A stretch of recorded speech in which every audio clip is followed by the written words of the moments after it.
မတယောက်ကိုခေါ်ယူခြင်းနဲ့ဆိုရင်ကစားမနဲ့ပုံကိုရေးဆိုင်ရာသဘောတူညီချက်အရင်ဆုံးရယူလေးရှိပါတယ်။အဲဒီနောက်ကစားမရဲ့အေဂျင့်ကိုကြားခံပြီးနှစ်ဖက်အသင်းကြားပြောင်းရွှေ့ကိစ္စရပ်တွေကိုဆွေးနွေးရပါတယ်။တချို့ပြောင်းရွှေ့တွေမှာကစားမကိုယ်တိုင်ကပြောင်းရွှေ့ခြင်းပဲအသင်းဘက်ကမရောက်ချတာတွေဈေးကင်တာမျိုးတွေရှိတတ်ပါတယ်။ဒီလိုအခြေအနေမျိုးမှာကစားမတွေဟာသူတို့ရဲ့မိခင်ကလပ်တွေကိုပညာပြန်ပြတဲ့ခိုင်းတက်တွေလည်းရှိခဲ့ပူပါတယ်။ဒါကြောင့်ဒီနေ့မှာတော့နာမည်ကျော်ကစားမတွေအသင်းကနေထွက်ချင်ရင်ဘာတွေလုပ်လို့ရှိတယ်ဆိုတာကိုပြောပြပေးချင်ပါတယ်။နံပါတ်1လင်းချင်းအစီအစဉ်ပြက်ကွက်ခြင်းဥရောပထိပ်သီးလိတွေမှာနေရာတွေအပြောင်းရွှေ့ဈေးကွက်နဲ့စားရတဲ့အပြောင်းရွှေ့ဈေးကွက်ဆိုပြီးအပြောင်းရွှေ့ဈေးကွက်နှစ်ကြိမ်တိုင်ဖွင့်လေ့ရှိပါတယ်။များသောအားဖြင့်နာမည်ကြီးအပြောင်းရွှေ့တွေဟာနေရာဒီအပြောင်းရွှေ့ဈေးကွက်မှာဖြစ်ပေါ်လေ့ရှိပါတယ်။နေရာဒီအပြောင်းရွှေ့ဈေးကွက်ဟာကစားမတွေအတွက်နေရာဒီအားလည်းရတဲ့အချိန်မှာစတင်လေ့ရှိတာကြောင့်အပြောင်းရွှေ့သတင်းတွေထွက်ပေါ်နေတဲ့ကစားမတွေကိုကလပ်အသင်းအနေနဲ့ထိမ့်သိမ့်ဖို့အမြဲတမ်းခက်ပါတယ်။ကစားမတွေအနေနဲ့အသင်းကနေထွက်ခွင့်မရရင်အများဆုံးလုံးလေ့ရှိတာကအသင်းရဲ့လေ့ကျင့်အစီအစဉ်တွေကိုလာရောက်ဖို့ပြက်ကွက်လိုက်တာပဲဖြစ်ပါတယ်။ဒါဆိုရင်ကလပ်အသင်းဘက်ကကြည့်ရင်လည်းလေ့ကျင့်အစီအစဉ်မလာတဲ့ကစားမဟာအသင်းပြောင်းဖို့တာဆိုနေတဲ့သူဖြစ်တဲ့အတွက်ကိုင်တွယ်ရခက်ပါတယ်။ပြင်းပြင်းထန်ထန်ကိုင်တွယ်လိုက်ရင်လည်းဆန္ဒပြပြီးအသင်းကထွက်သွားမှစိုးရိမ်ရတယ်လို့ဘာမှမလုပ်ပဲကြော်သွားလိုက်ရင်လည်းရှားကစားမတွေကအလားတူဖြစ်ရမျိုး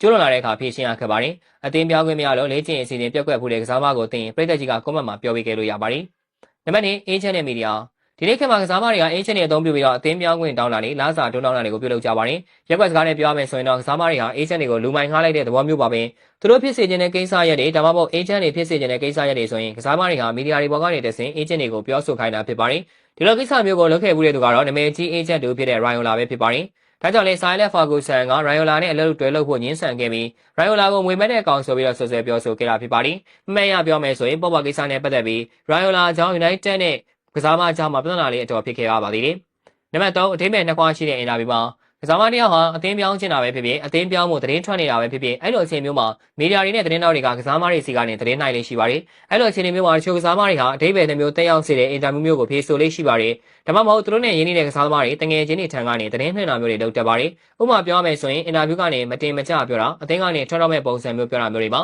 ။ဒီနေ့ဘောလုံးရသေးမှာယူပါလိဖိုင်နယ်အပြီးမှာတင်ဂါနာချိုပြောခဲ့တဲ့အင်တာဗျူးလိုမျိုးပေါ့။နံပါတ်4 social mediaတချို့ကစားမတွေကြတော့လေ Twitter, Instagram တို့လို social media တွေကနေတဆင့်သူတို့ဖြစ်ချင်တာတွေကိုထုတ်ဖော်ပြောကြားထားတာသူတို့ပြောင်းမဲ့အသင်းတွေကို follow လုပ်လိုက်တာဒါမှမဟုတ်အတိပေးတာမျိုးတွေပဲဖြစ်ဖြစ်တတိထားမရအောင်လုပ်လို့ရှိတတ်ပါတယ်။ဒါကြောင့်အရင်ကဆိုရင်ကစားမတယောက်ဟာ social media မှာအသင်းတင်းဒါမှမဟုတ်ကစားမတယောက်ကို follow လုပ်လိုက်ပြီဆိုရင်ဒါဟာဘောလုံးသတင်းဌာနတွေအတွက်သတင်းတစ်ပုဒ်ဖြစ်ခဲ့ပါတယ်။တချို့ကတော့လေ social media ထက်ကနေပြီးတော့သူတို့ရဲ့စံနာတွေကိုပုံရိပ်လင့်ပြောဆိုခဲ့တာမျိုးတွေလည်းရှိပါတယ်။နံပါတ်5နီလန်ဟောင်းတွေကိုအသုံးပြုခြင်း